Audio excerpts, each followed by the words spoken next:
but I just want to say that, one of the ways that we are going to get through this disruption is precisely to use digital trade and e-commerce. And I want to highlight again that digital trade is not just about e-commerce trade in goods. And somehow we seem to focus a lot on trade in goods, which, again, I can see the importance of trade in goods.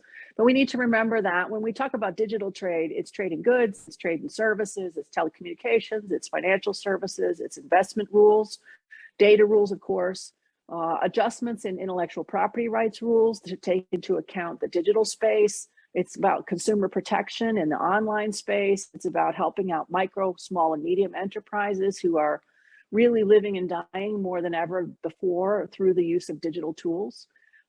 It's about capacity building, training, et cetera. So there's a lot of things that go into digital trade, and it needs to be effectively managed. And for me, one of the key measures or the key objectives of the trade, especially digital trade, is to allow the micro multinational to begin to sell goods and especially services from anywhere to anywhere. And so that's been the big promise of the internet age. COVID accelerated why that matters. But if we can't create rules that allow that micro multinational to sit in their living room or wherever they happen to be and engage in global commerce, I think we're really missing out on a huge amount of growth potential. And crucially for me as well, damaging the prospects for our smallest firms. And since all of the APEC economies are dominated by micro, small, and medium-sized enterprises, if we can't make trade work for those smaller firms, then we can't make trade work for anyone. So I think this is especially important. The next slide just highlights the importance again of COVID. We all, of course, are keenly aware, sometimes sadly too keenly aware, of what COVID has done to all of us. And I would just highlight again, it doesn't eliminate the drive or the stampede toward delivery of goods and services. Doesn't mean that the offline delivery ends. There's a lot of things that are obviously going to be important. You all can't experience this expo if you're not actually here. So there's a lot of things like that.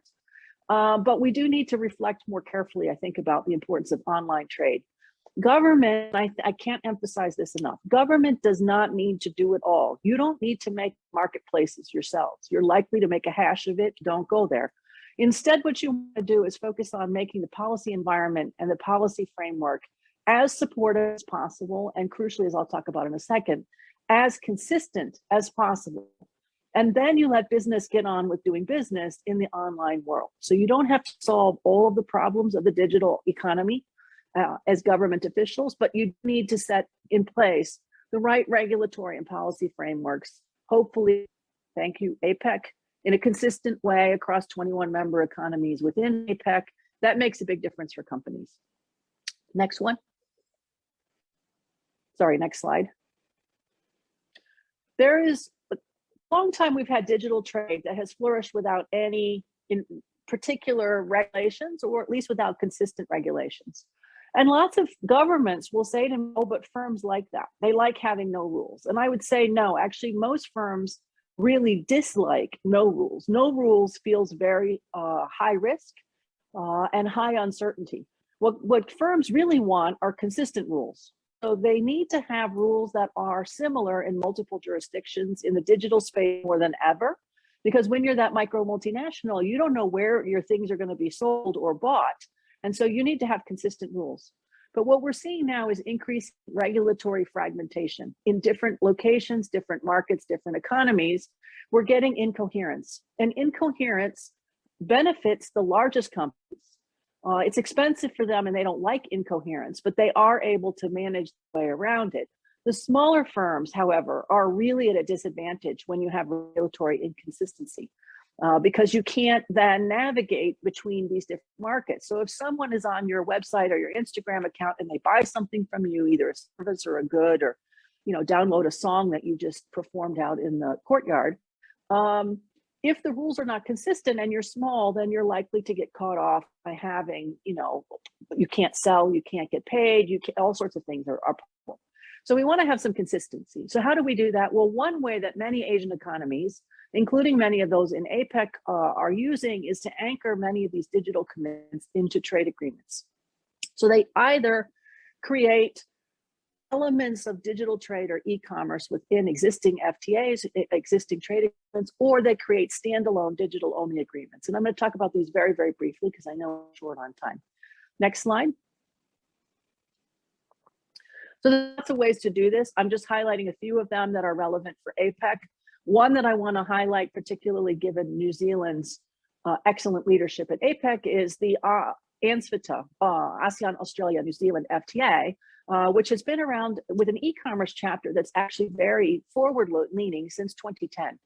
There are lots of other kinds of agreements in the region. ASEAN and RCEP, of course, have some digital rules in them. They're not as great as I'd like them to be, especially RCEP, but what can you do? JSI has already been mentioned. The CPTPP has a lot of digital rules. And now we have some new next generation sort of digital only agreements. And many of those are about to expand or are in the process of being expanded. Next one. The rules, though, are different. And I think, again, this is part of the fragmentation. I think it's useful to have consistent rules, of course, but there is the risk that as we create different kinds of digital trade rules, we create more fragmentation instead of more coherence. And we need to remember that digital trade is not just about that e-commerce chapter. If you're going to make a good trade agreement that deals with digital, it needs to enable e-commerce goods trade, like paperless trade. It needs to have e-signatures. It needs to have digital documentation. And it doesn't just need to say, have e-signatures. It needs to make sure that they're legally binding and that you can, in fact, exchange documents electronically. It needs to include a lot more focus, and I'm delighted that Jane is working on this in this event today, of services trade being digitally delivered, because this is a key growth area, and especially a key growth area for smaller firms. We have some specific sectoral commitments, and we need to think about rules around IP in particular to think about what does that look like in the digital space. The next one, next slide.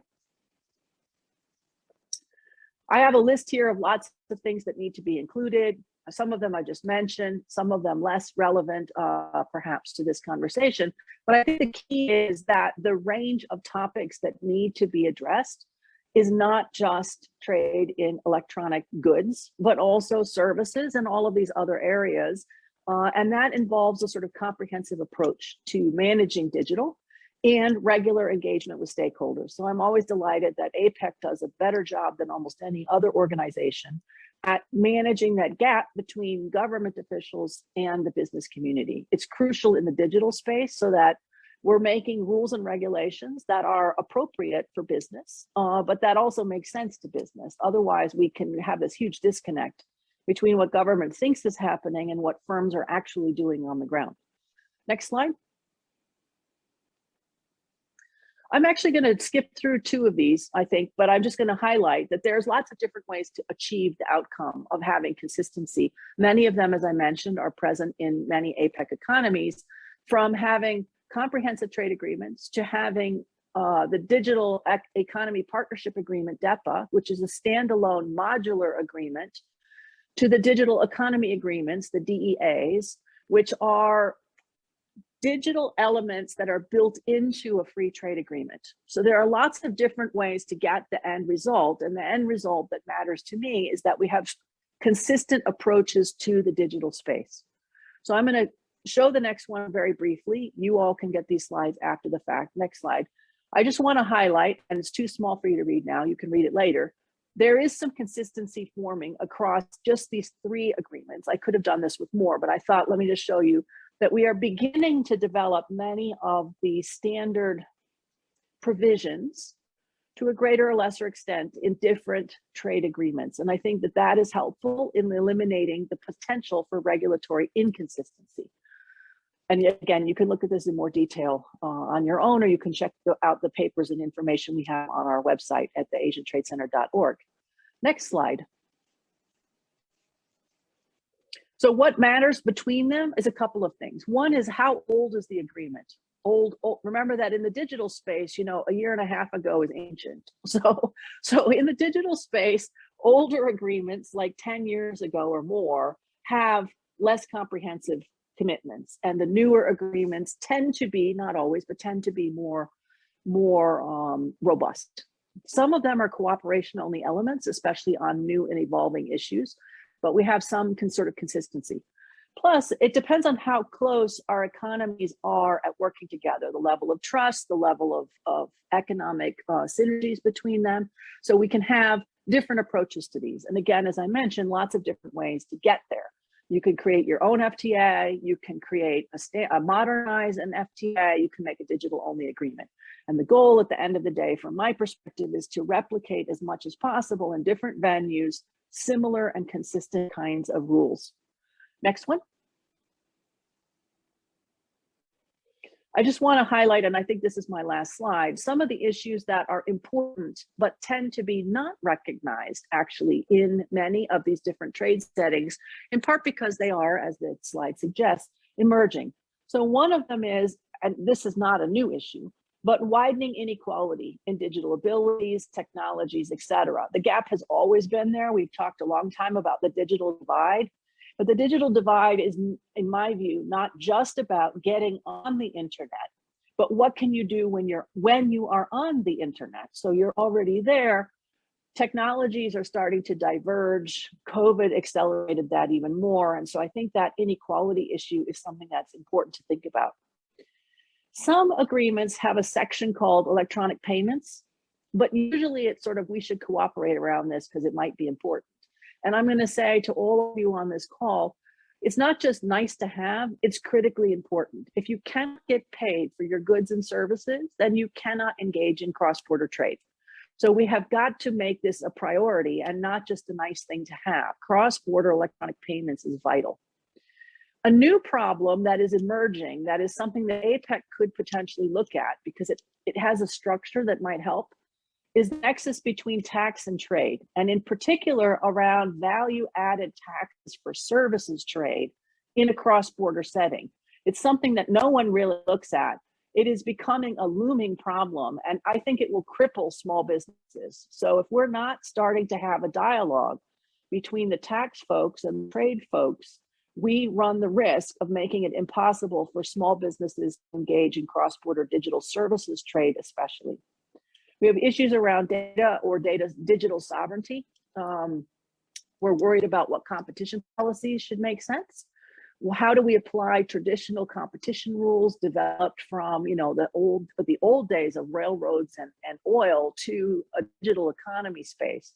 And I think we have a real risk there of getting those rules wrong and strangling digital trade instead of trying to manage digital trade. So we need to think hard about that. Trade development in the digital space, I think, is also important because that is a key area, a key enabler of development. And if we don't get the rules right again, the potential for development in the long run is also damaged. And then we have all kinds of new technologies, some of which I mentioned earlier, that need to be addressed, and not just in a sort of like we ought to cooperate on these things, but actually what are we going to do when we cooperate? And lots of issues around distributed ledger or blockchain. And then finally, and this is the last point that I'll make, and I apologize for moving so quickly, but you can have the slides afterwards and always reach out to me if you want to.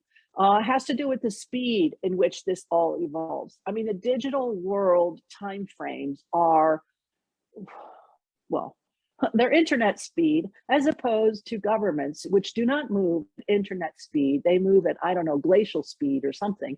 And so that disconnect, which has always been bad, I think is getting worse and worse and worse. And so we need to have some way in which we can resolve many of these digital trade issues faster than governments are used to.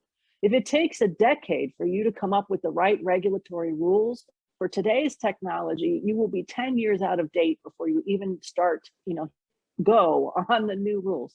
So I think that disconnect is widening and needs to be closed as much as possible. And that's tough, I know, for governments. It's why I think you need to encourage, and again, thank you for APEC for doing this, the constant interaction between government and business. Otherwise, those sort of, the disconnect just gets worse. So let me stop with those emerging digital issues, and thank you all very much for listening to me talk about digital trade today. Thanks.